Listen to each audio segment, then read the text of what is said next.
Gaga sehat? Gimana nih Gak, siap belum Gak? Sudah mempersiapkan untuk pembebasannya? Surat dari Gaga gimana nih Gak? Surat tersirat dari Gaga udah disiapin Gak? Siap dengan segala hukumannya. Bisa dilihat depannya Gaga? Nota pembelaannya sudah Gaga siapkan?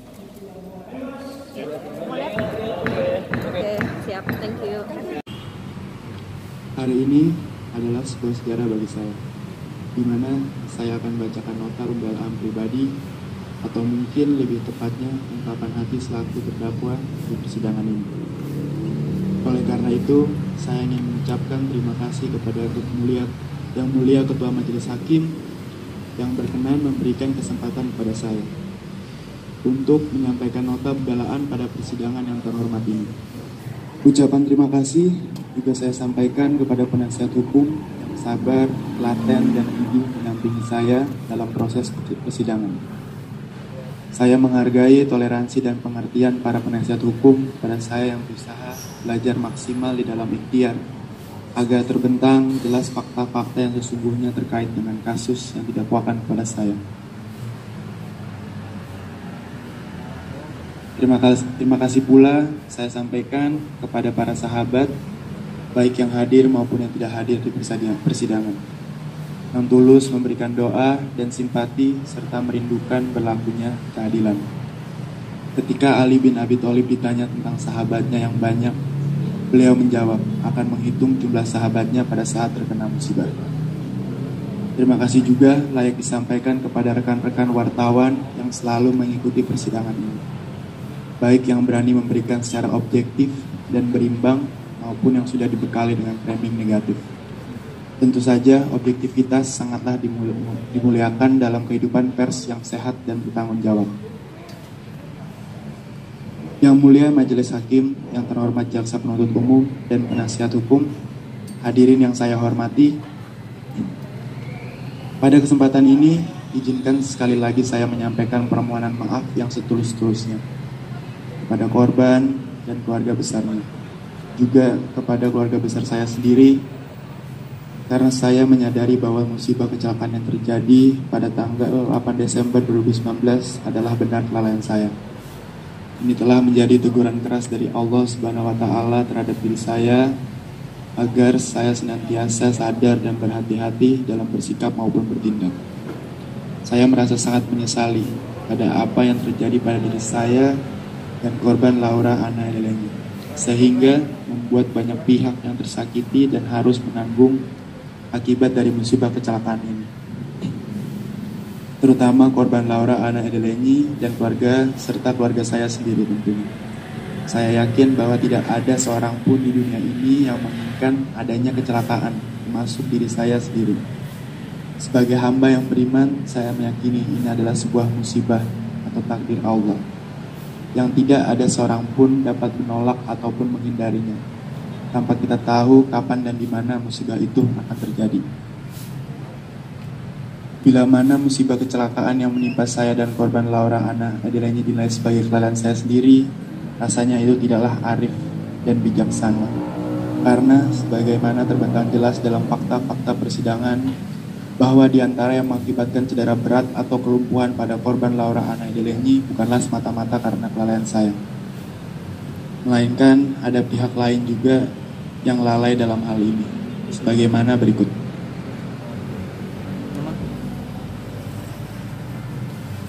Bahwa korban Laura Anna Edelenyi pada saat terjadi musibah kecelakaan lalai dalam mengenakan sabuk pengaman atau tidak sempurna mengenakannya, sebagaimana keharusan dalam mengenakan sabuk pengaman. Korban hanya mengenakan tali bagian atas, sementara tali bagian bawah yang harusnya melingkar di perut tidak dipasang.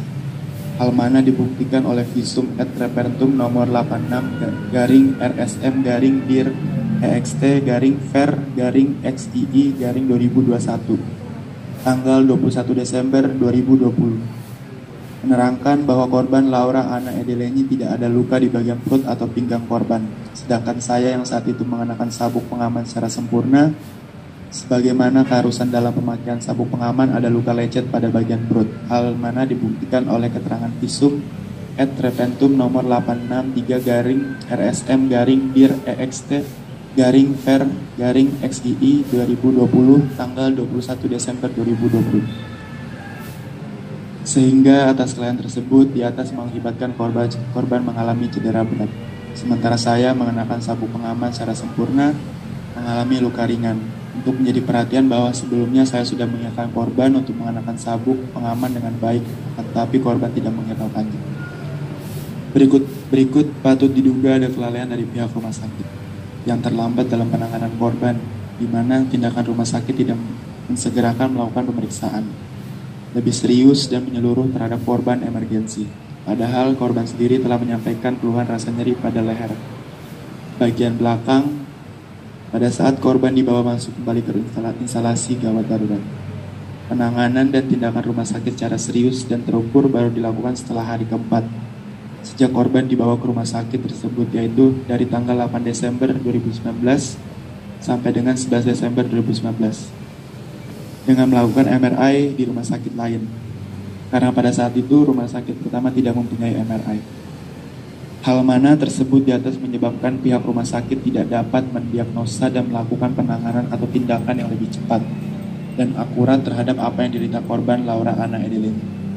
Baru setelah mendapatkan MRI dari rumah sakit, pihak rumah sakit mengetahui adanya pergeseran tulang leher belakang pada korban. Selanjutnya, hari kelima pada tanggal 12 Desember 2019, korban dirujuk ke rumah sakit lainnya untuk melakukan operasi. Apakah adil jika kelalaian pihak lain harus dibebankan semuanya kepada saya? Yang mulia majelis hakim, yang terhormat jaksa penuntut umum dan penasihat hukum, hadirin yang saya hormati. Sesungguhnya, pemikiran yang keliru jika ada yang mengatakan bahwa saya baru di penjara sejak 3 bulan ke belakang, atau tepatnya setelah P21. Itu keliru. Sekali lagi, itu keliru. Karena sesungguhnya saya telah merasakan penjara rasa bersalah saya itu adalah sejak terjadinya musibah kecelakaan pada 8 Desember 2019. Bagaimana tidak, saya melihat langsung setiap hari orang yang saya sayangi harus terbaring sakit akibat musibah kecelakaan itu. Lebih menyesal lagi, saya dan keluarga tidak bisa membantu pengobatan dan perawatannya. Karena kondisi perekonomian keluarga saya yang benar-benar sedang terpuruk.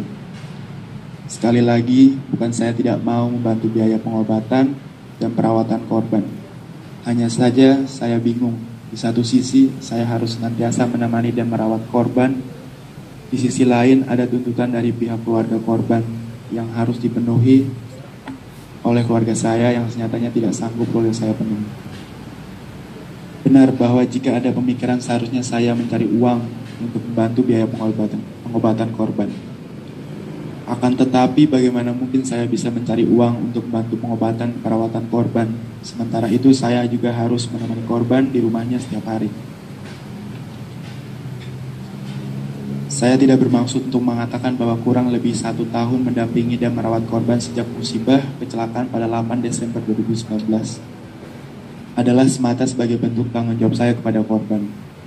Akan tetapi, sesungguhnya ini lebih pada bentuk kasih sayang saya kepada korban. Kini rasa sakitmu telah sirna. Tuhan lebih menyayangimu daripada kita semua di sini. Selamat jalan, Bu. Semoga damai dalam dekapannya. Waalaikumsalam warahmatullahi wabarakatuh. Jakarta, 10 Januari 2022, Gaung Sabda Alam Muhammad. Tadi itu pembelaan dari terdakwa. Ya, saya juga nggak tahu harus nanggepinnya kayak gimana sih ya. Tapi aku cuma mau ngomong satu hal aja. Ini angan-angan aku banget dari beberapa minggu ini, beberapa tahun ini saya sadar kalau maaf ya kalau nangis saya. Jadi aku berharap banget, ini impian aku, semoga dari kasus Laura ini penderitaan Laura dan penderitaan keluarga nggak akan sia-sia. Dan juga aku berharap untuk kasus ini dijadikan contoh dan dijadikan pembelajaran untuk semua orang.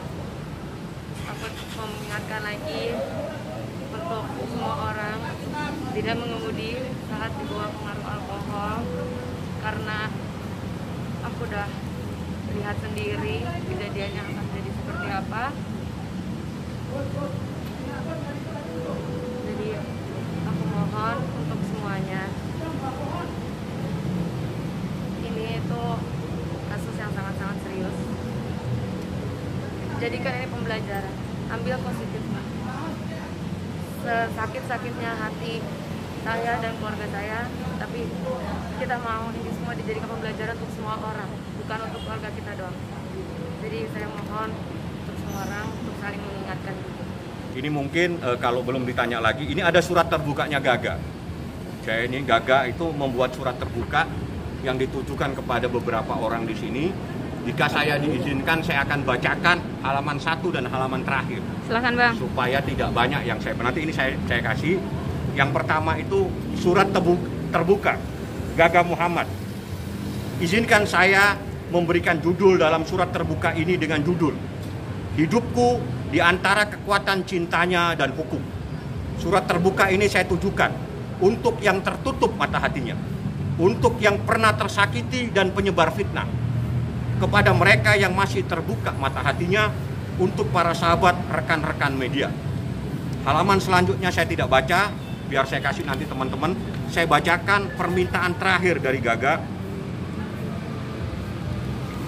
Dia hanya menyampaikan pesan kepada mereka yang masih terbuka mata hatinya, dan juga kepada pihak-pihak yang telah membenciku dengan secara membabi buta, mencampuri proses persidangan ini dengan membentuk opini sedemikian rupa serta memfitnahku betapa jahatnya saya. Dengan ini saya meminta maaf dan sekaligus mendoakan agar para pembenciku diberi hidayah oleh Allah. Pada kesempatan ini pula izinkan saya ingatkan sebagai berikut, ya. Saya bacakan, nanti Anda putus saja.